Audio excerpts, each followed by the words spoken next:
Nuansa lampion bulat dan berkarakter mulai memenuhi sepanjang Jalan Jenderal Sudirman, Balai Kota hingga Pasar Gede Kota Solo. Kehadirannya bukan sekedar pemanis mata dan pengindah kota, melainkan menjadi penanda dimulainya tradisi tahunan yang selalu dinanti warga hingga wisatawan. Kehadiran lampion menjadi penanda perayaan Tahun Baru Imlek akan segera berlangsung di kota yang terus menjunjung tinggi toleransi ini. Sumartono Hadinoto, Ketua Panitia Bersama Imlek Kota Solo, menginginkan tradisi yang sudah berjalan pasca era reformasi ini bisa tertanam pada generasi penerus agar tetap lestari. Jadi kita memang adanya Imlek ini sejak awal setelah reformasi, kami kepingin ingin melestarikan budaya. Kedua, ingin mengangkat kota Solo sebagai wisata, salah satu kota wisata Imlek yang ini sudah sekarang malah diakui oleh Kementerian Ekonomi dan Kreatif. Kemudian yang terakhir adalah mengangkat kebinekaan di kota Solo dan ikut menjaga dan merawat. Selain kehadiran lampion yang menjadi penanda Imlek di kota Solo, momen perayaan Hari Besar Masyarakat Tionghoa ini juga selalu menghadirkan wisata susur Kali Pepe sepanjang kurang lebih 800 meter. Koordinator Perahu Wisata Yohana Francis Kalili mentargetkan 500-an pengunjung selama Imlek berlangsung. Ini kan juga menjadi event unggulan kami ya, tapi memang harapan kami itu memang nanti pengunjungnya itu juga bisa maksimal seperti tahun kemarin. Untuk perharinya kita targetnya di 550. Kalau tahun kemarin itu targetnya 450, tahun ini harapan kami bisa 550 per malam. Kehadiran wisata perahu susur Kali Pepe ini memiliki daya tarik yang tak kalah seru dengan lampion. Terbukti mampu menarik wisatawan luar kota yang hadir ke kota Solo hanya karena ingin merasakan keseruan menikmati kesunyian dari atas perahu yang mempertontonkan gemerlap lampu lampion. Andin dan Gema salah satunya. Warga asli kota Jogja ini rela datang dari luar kota Solo hanya ingin menikmati wisata perahu yang hanya ada 1 tahun sekali. Seru sih, soalnya kalau di Jogja kan belum pernah lihat yang rame gitu loh Mas lampionnya. Jadinya waktu tahu di Solo ada kayak gini-gini kayak tertarik gitu. Nah terus waktu tahu ini event tahunan yang ada lampionnya juga, terus naik kapal, jadi kayaknya pengen coba deh gitu, kayak seru gitu. Setelah nyobain gimana rasanya?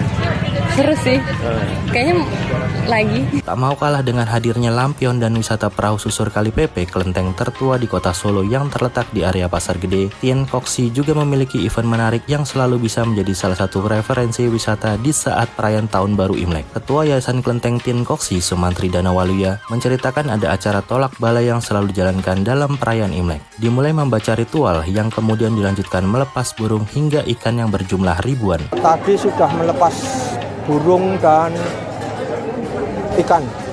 Burung yang dilepas itu jumlahnya kurang lebih 8.000. Kalau kelenteng sendiri memang itu kewajiban kita selalu melepas, biasanya kalau tidak 888 999 gitu. Tapi banyak umat juga yang ingin ikut melepas jadi secara individu. Kalau individu perhitungannya umur tambah 1. Jadi ini tadi saya hitung kurang lebih ada 4.000 lebih burung. Tapi kalau ikan kayaknya tadi saya jumlah acak ya, itu ada 14.000. Tahun ini luar biasa.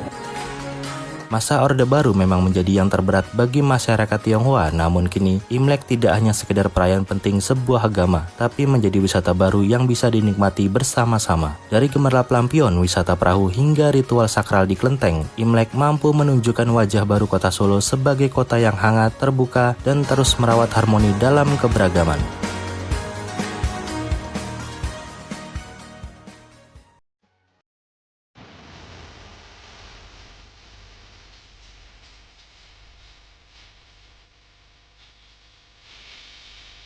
Nuansa lampion bulat dan berkarakter mulai memenuhi sepanjang Jalan Jenderal Sudirman, Balai Kota hingga Pasar Gede Kota Solo. Kehadirannya bukan sekedar pemanis mata dan pengindah kota, melainkan menjadi penanda dimulainya tradisi tahunan yang selalu dinanti warga hingga wisatawan.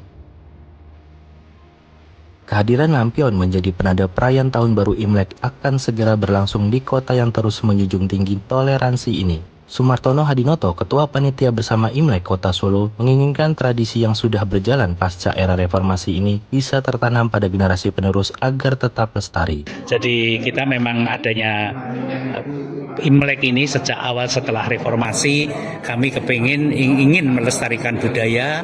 Kedua, ingin mengangkat Kota Solo sebagai salah satu kota wisata Imlek yang ini sudah sekarang malah diakui oleh Kementerian Ekonomi dan Kreatif. Kemudian yang terakhir adalah mengangkat kebinekaan di Kota Solo dan ikut menjaga dan merawat. Selain kehadiran lampion yang menjadi penanda Imlek di Kota Solo, momen perayaan Hari Besar Masyarakat Tionghoa ini juga selalu menghadirkan wisata susur Kali Pepe sepanjang kurang lebih 800 meter. Koordinator Perahu Wisata Yohana Francis Kalili mentargetkan 500-an pengunjung selama Imlek berlangsung. Ini kan juga menjadi event unggulan kami ya, tapi memang harapan kami itu memang nanti pengunjungnya itu juga bisa maksimal seperti tahun kemarin. Untuk perharinya kita targetnya di 550.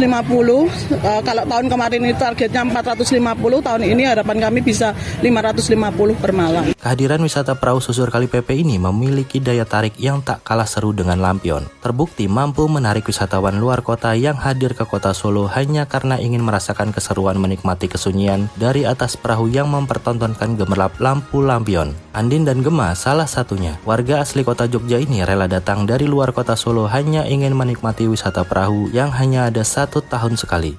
Seru sih, soalnya kalau di Jogja kan belum pernah lihat yang rame gitu loh Mas lampionnya. Jadinya waktu tahu di Solo ada kayak gini-gini kayak tertarik gitu. Nah terus waktu tahu ini event tahunan yang ada lampionnya juga, terus naik kapal, jadi kayaknya pengen coba deh gitu, kayak seru gitu. Setelah nyobain gimana rasanya?